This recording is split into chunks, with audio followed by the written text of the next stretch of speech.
Hello students, 12वीं कक्षा के राजनीति विज्ञान विषय के अगले लेक्चर में आपका स्वागत है। हम पढ़ रहे थे एक दल के प्रभुत्व का दौर।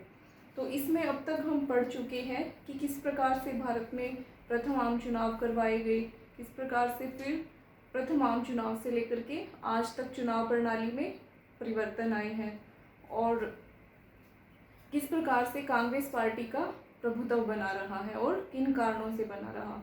तो अब हम डिस्कस करेंगे कि क्या ये प्रभुत्व केवल हमें भारत में ही देखने को मिला या फिर दूसरे देशों में भी है।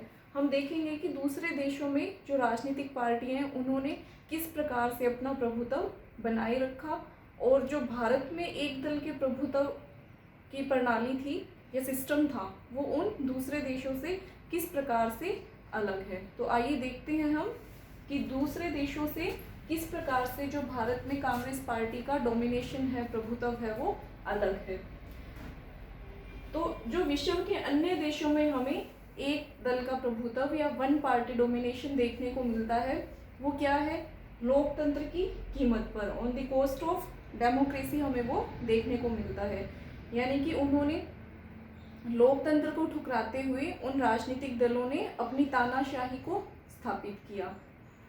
लेकिन जो भारत में सिस्टम था वो लोकतांत्रिक था।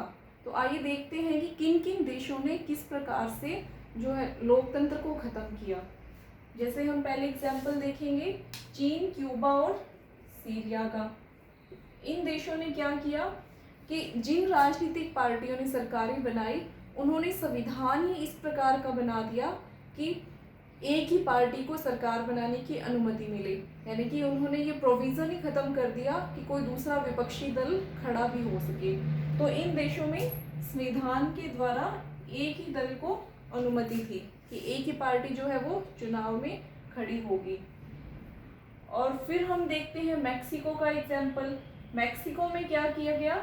हेर फेर और धांधली के द्वारा जो PRI पार्टी थी इसने 1929 से लेकर के वर्ष 2000 तक अपना डोमिनेशन बनाए रखा। जो PRI पार्टी है इसका पूरा नाम क्या है? Institutional revolutionary party. इसको स्पेनिश भाषा में PRI बोला जाता है, इंस्टीट्यूशनल रिवोल्यूशनरी पार्टी। तो हमेशा इस पार्टी ने क्या किया? चुनावों में गड़बड़ी की और अपनी प्रभुसत्ता को बनाए रखा और 2000 में फिर इसकी सरकार गिरी। यानी कि जब वर्ष 2000 में चुनाव करवाए गए तब वहां पर सत्ता परिवर्तन हुआ। इतने लंबे समय तक इसने केवल हेर फेर और धांधली के द्वारा ही अपनी सरकार को बनाए रखा। फिर हम एग्जाम्पल देखते हैं म्यांमार, बेलारूस और इरिट्रिया का। इन देशों में किस तरीके से एक पार्टी का प्रभुत्व रहा? इन्होंने कुछ कानून ऐसे बना दिए या फिर सेना की सहायता से तख्ता पलट करके इन देशों में जो सरकारें थी उन्होंने एक ही पार्टी का प्रभुत्व बनाए रखा। हालांकि म्यांमार में अब ये समाप्त हो चुका है। जो भारत में एक दल का प्रभुत्व था, कांग्रेस का प्रभुत्व था, उसे हम क्या कहेंगे? लोकतांत्रिक कहेंगे, डेमोक्रेटिक कहेंगे। किस आधार पर कहेंगे? जैसे कि हम पहले डिस्कस कर चुके हैं कि जो चुनाव थे वो स्वतंत्र और निष्पक्ष थे। जब हम प्रथम आम चुनाव डिस्कस कर रहे थे तब हमने इस बात को भी डिस्कस किया था कि जो पार्टियां हारी थी, जो विपक्षी पार्टियां थी, उन्होंने भी इस बात को स्वीकार किया था कि जो भारत में चुनाव करवाए गए हैं वो निष्पक्ष ढंग से करवाए गए हैं। तो जो कांग्रेस पार्टी है उसके डोमिनेशन में कुछ दूसरे कारण जिम्मेवार थे बजाय कि इस प्रकार के कारणों के। कारण भी वैसे हम डिस्कस कर चुके हैं। और जो भारत की तरह ही दक्षिण अफ्रीका में भी जो पहले वहाँ पर रंग भेद का कानून चलता था, उसकी समाप्ति के बाद अफ्रीकी नेशनल कांग्रेस, जिसने कि इस रंग भेद के खिलाफ काफ़ी लंबी लड़ाई लड़ी, इसका दबदबा काफ़ी लंबे समय से कायम है। जिस प्रकार से कांग्रेस ने भारत में आज़ादी की लड़ाई लड़ी, उसी तरीके से अफ्रीकी नेशनल कांग्रेस ने वहाँ पर रंग भेद के खिलाफ लंबी लड़ाई लड़ी थी। तो ये जो कांग्रेस का प्रभुत्व है वो लोकतांत्रिक है और इन सभी कारणों, जैसे कि संविधान को ही हम इस तरीके से बना दें या फिर हेर फेर या धांधली करें चुनावों में, या सेना का सहायता ले तख्ता पलट के लिए, इन सब कारणों से हट करके जो कांग्रेस का प्रभुत्व है वो किन कारणों की वजह से था? राष्ट्रीय आंदोलन की विरासत कि जो कांग्रेस पार्टी थी वो राष्ट्रीय आंदोलन की अगुवा थी। इन सभी चीज़ों को हम डिस्कस कर चुके हैं, लेकिन ब्रीफ में एक बार फिर से इनकी चर्चा करना जरूरी है कि जो कांग्रेस पार्टी है वो राष्ट्रीय आंदोलन की अगुवा रही थी।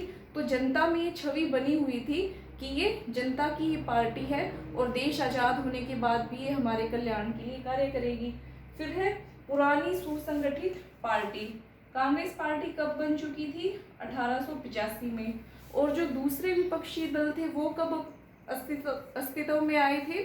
आज़ादी के आसपास या फिर आज़ादी के बाद ही वो दूसरी पार्टियां बनी थी। उनके बारे में भी हम चैप्टर के अगले भाग में डिस्कस करेंगे कि कब कौन सी पार्टी अस्तित्व में आई।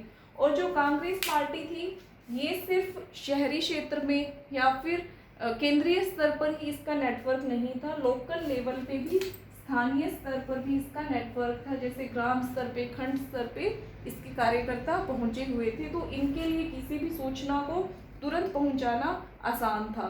तो जो दूसरी पार्टियां सोच रही होती थी, कोई रणनीति बना रही होती थी, इतने में जो कांग्रेस पार्टी का नेटवर्क है वो उस काम को कर जाता था।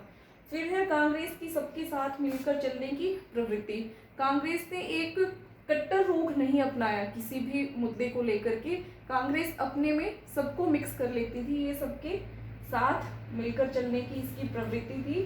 तो इन सब कारणों से क्या रहा? कांग्रेस का प्रभुत्व रहा।